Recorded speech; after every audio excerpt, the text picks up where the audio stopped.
you also mentioned that really jazz is what caused you, how to word this, jazz is what caused you to appreciate more what you were learning on a classical level. Did I hear that right? That's right, because you see,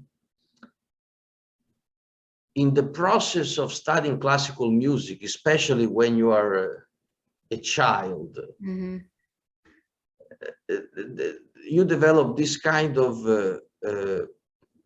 attachment to the printed score. So a Beethoven sonata has to be played exactly how it was written. Right. And so you struggle getting through the score and learn it as good as you can. But you see, with the jazz, more than reading, it's about hearing. Even because, as I said, we couldn't find most of the charts of the songs that we wanted to play. So the only way was to listen to the recording and kind of transcribing it. Yeah, exactly. And so that's the best exercise for ear training that you can do. Yeah. And so by doing that a lot, by listening to all those recordings and a lot of jazz and trying to understand the chords in the modulations, all of a sudden I felt like I would be listening to a Beethoven symphony, and I could hear that it would start in C minor and then modulate to E flat, and with all the passing chords. And I realized that now I could do that because of the jazz training. Right. Because you have to listen. Like you said, you're playing together and improvising together. You've got to listen. You know, I never had perfect pitch. As a matter of fact, at the conservatory, when we were studying the, how do you call it, melodic dictation. So in other words, the teacher plays a melody 2 bars at a time, and you are not supposed to look at the keyboard, and you're supposed to write it down in the right rhythm. And at first I was very bad at that. But then as soon as the jazz kicked in, and also, you know, we used to do lots of singing solfège. So you would have the notes, and you would read out the name of the notes with the intonation of that note. Right. So that's also a wonderful way to train your ears. So by doing all this, I found myself at a certain point being able to hear if someone, if I walk in a club and they're playing music, I can tell you right away if they're playing in B flat or in B or in whatever key. I can hear that now. Yeah. So, but I wouldn't call it perfect pitch. I think it's just a well-trained ear. That's all. But the jazz was responsible for that. Yeah. It's interesting how much jazz does really force you to think about what you're hearing, and you use that in other forms of music. But you also have a lot of variation in, I mean, not only because of classical training, but we've talked a little bit also about your more regional songs that you either grew up with or that were important in the area where you have lived, areas where you have lived. This was the music not from where I was born, but from Napoli, where my father was born. South of Italy. So Neapolitan music that is famous all over the world, you know. And actually, I should have mentioned this at the very beginning. This is the first musical form that really got me interested into music, because when I started, when I felt I wanted piano lessons, I wanted to learn to play the piano, to play those songs, and even to be able to sing those songs and accompany myself. Right. In my very limited world, that was the music that we were listening at home, I had no idea of symphonies and classical music and even jazz at that time, you know. Right. But that kind of popular music still now, you know, it gets me excited. Mm-hmm.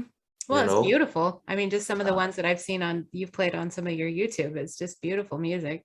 That's right. And, you know, now even more than before, every now and then on a jazz concert, I'll play one or two of those because I learned that if you do not deny your origin, then maybe you can even enrich others spectrum of offerings that you can throw in during a performance. Yeah, of course. You know? So it is not only jazz, but could be a piece of classical music, could be a Neapolitan song, you know, why not? Well, and I think what you and I've talked about before too is some people may not have an opportunity or go out looking for some of those pieces of music. So when you play them on gigs with the type of music that they have been seeking out or that they are used to listening to, and they hear these most often for the first time, then it, like you say, it enriches them, but it also perhaps makes them go and try to immerse themselves a little bit more in other things that they may not have come across before. So I think that's an excellent thing. It's part of an education, really, for the price of admission. And also I learned that the audience loves to be taken by surprise. You know, I think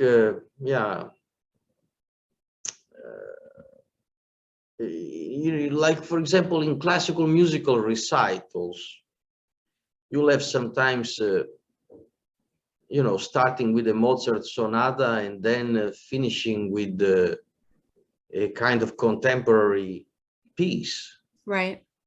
You know, in classical music. So Beethoven or Mozart, and then ending up with the piece by Stockhausen, or, you know, the cacophonic composition or experimental. Why not? And so this contributes to create that essential variety within a show, right? Within a concert, that it becomes very important to me to keep the attention of the audience focused. No, I think so. Yeah. Even though, you know, there is nothing wrong with presenting a recital based on just one subject, like the music of the 1930s, or the music of Charlie Parker, or, you know, that's also, I'm not saying that one is better than the other. I know you're not. Yeah, I agree. But like you say, it's if you can pleasantly surprise an audience, they love you even more for it, and they love the music even more. So well said. Great.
when you started coming out to the US, it was the Dombers that brought you out, right? Yes, the Dombers with the after a recommendation by Dan Barrett, who told Matt and Rachel, you know, that they should check out this young piano player from Italy. And I was 29 years old. Yeah. Well, I'm glad that they did. I know Matt's not with us anymore, but Rachel's still running things over there. So I know there's most of the recordings I've seen are ones that that they've put out or she has put out since then. So we'll make sure to put links to that for folks because I want to make sure that they get as many of your recordings as they can. You know that you also played with Harry quite a bit once you were out here, or once he heard you with Matt at Matt's festival, or what was that? That's how we met. That was at the March of Jazz back in 2003, the first time. And then as soon as I moved here, he hired me to play in his quartet.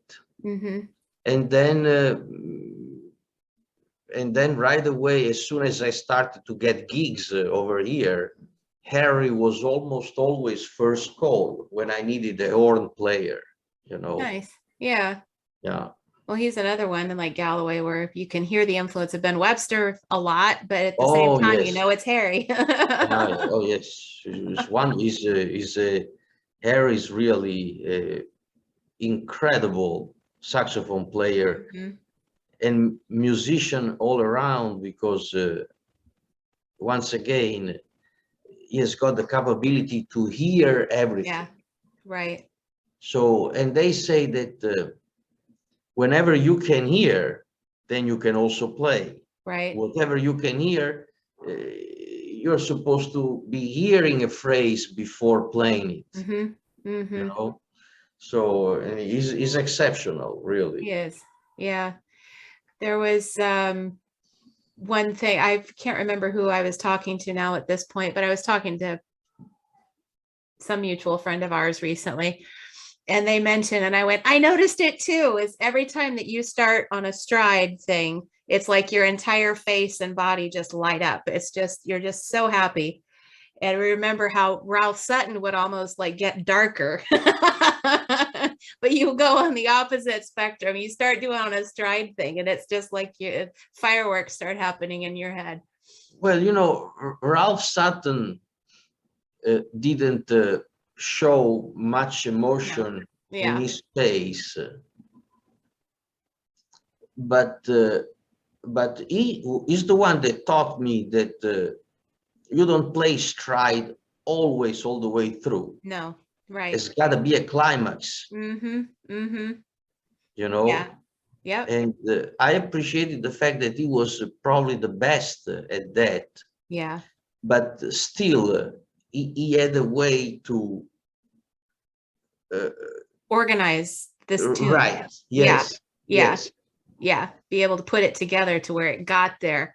But it was just, if you were just to look at him without the sound, you'd almost think that there was a train wreck happening. Well, you know, it's I didn't know him very well. I met him only 2-3 times, but he was a very honest and simple man. Never looked for anyone's approval. Right. Didn't care. Didn't need to. That's right. And so I admire this very, very much, you know.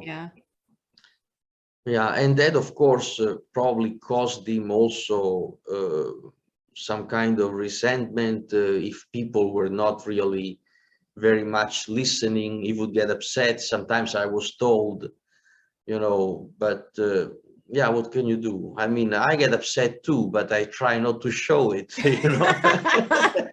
Yeah, Ralph had a way of telling you exactly what was on his mind, that's for sure. That's right. Whether you wanted to hear it or not.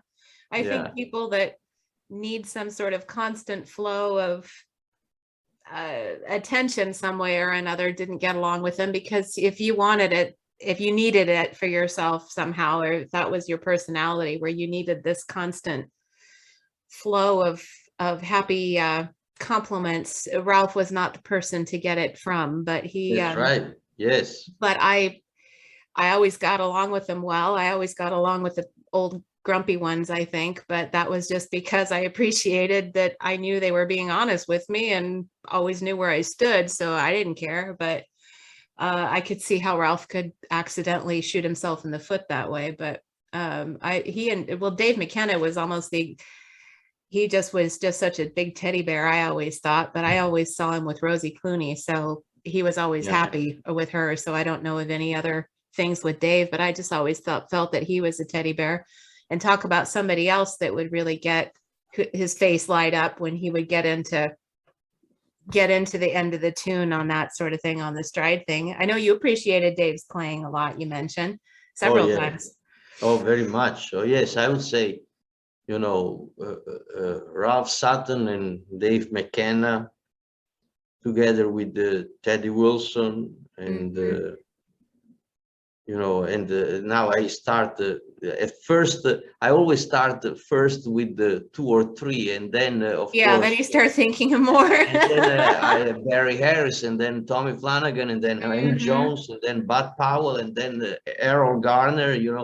And all of those. I mean, these are all ingredients that become part of your own personality when you start really studying jazz piano and getting involved with it. You listen to all these things, and then your mind naturally will select elements from one and the other and mix and match, and then that's how you create your personality. Your base of your personality, the rest is you. But just so fortunate that we have so much at the time where we are in timeline, if you will, that we have so many of those people to be able to draw from anytime we want, especially with the advent of an electrical music format or digital music format in that sort of way.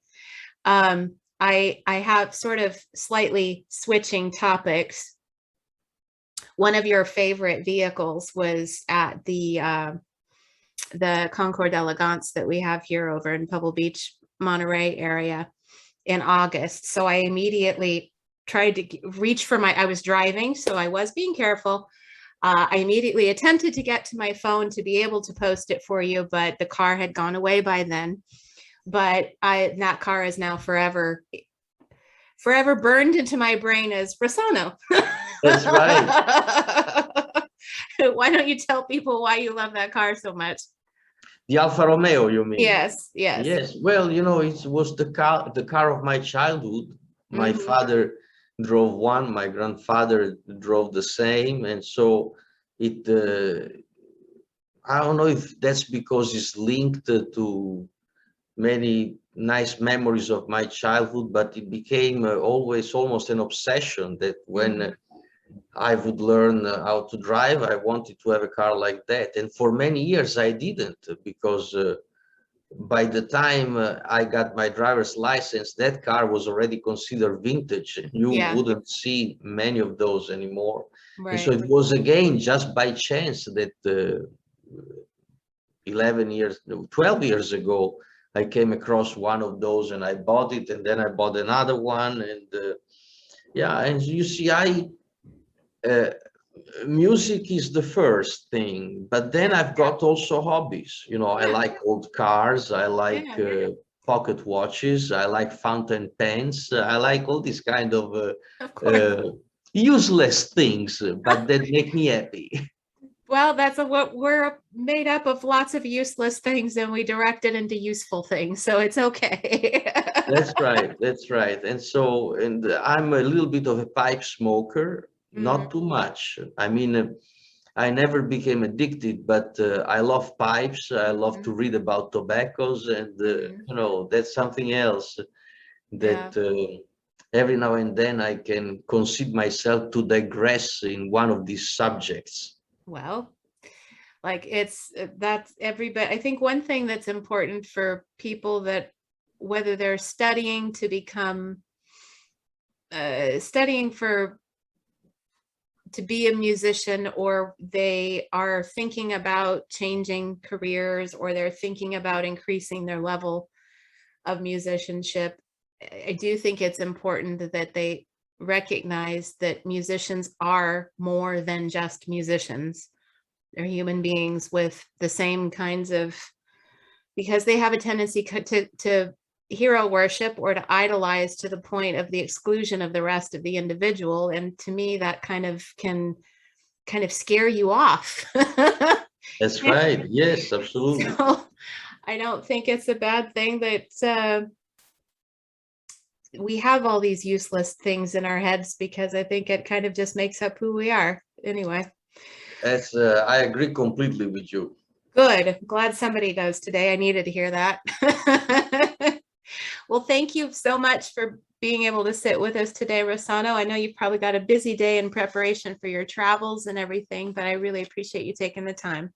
It was a pleasure to meet you and to talk about these topics, because you know, I'm so much in love with the things that I love, you know, like music, that anytime I get the opportunity to talk about it, it's just nice. I know. Me too. One of the things I miss so much with COVID is being able to, I think I told you this, being able to sit in musicians lounge and just hang and talk with people that know who I'm talking about. Most people don't know who I'm talking about if I say something like Fats Waller or say something like Lou McGarity. They're not going to have any idea. But around musicians, it's perfectly normal, and I feel normal for once. And I always felt like the best part of the gig was the after gig. Yes. If there was time to sit around, have a drink or a bite, even better, with your colleagues and sharing stories, and you laugh about it. And yeah, you know, I miss all of that, because of course with COVID that kind of wasn't there, you know. Right. So I hope that little by little we can go back to be what we used to be. Yes, I hope so too. Although we've lost Jake Hanna, so we don't get to hear those stories anymore, because as you know, Jake would hold court over the whole musicians lounge. Of course. But and Saunders is gone, so he can't hold court, but there's still enough of us around where we can make a good great effort, give it the college try. That's right. And I think that no matter what, each one of us has got a unique story to tell. Exactly. That's the whole point of this show, really, is because everybody is unique, but also, to your point, being able to sit and talk about music with other people is, I'm game for it no matter what. But that's the main point of this show, is I feel like so many times when musicians get interviewed, they get asked the same exact questions and they get focused on the minutia of this much of who they are, when really what brings the most enjoyment and the most in friendships really is being able to get to know them. And those would be when you're hanging out in the musicians lounge and being able to sit and talk to them in a relaxing atmosphere. So thanks for allowing me to pick your brain in a more relaxed atmosphere. It was my pleasure, April, and I hope we can get the chance to meet each other in person sometime. I hope so too, and give Lala a big hug and everything. So that'd be great. Thank you so much for everything. All right, thank you.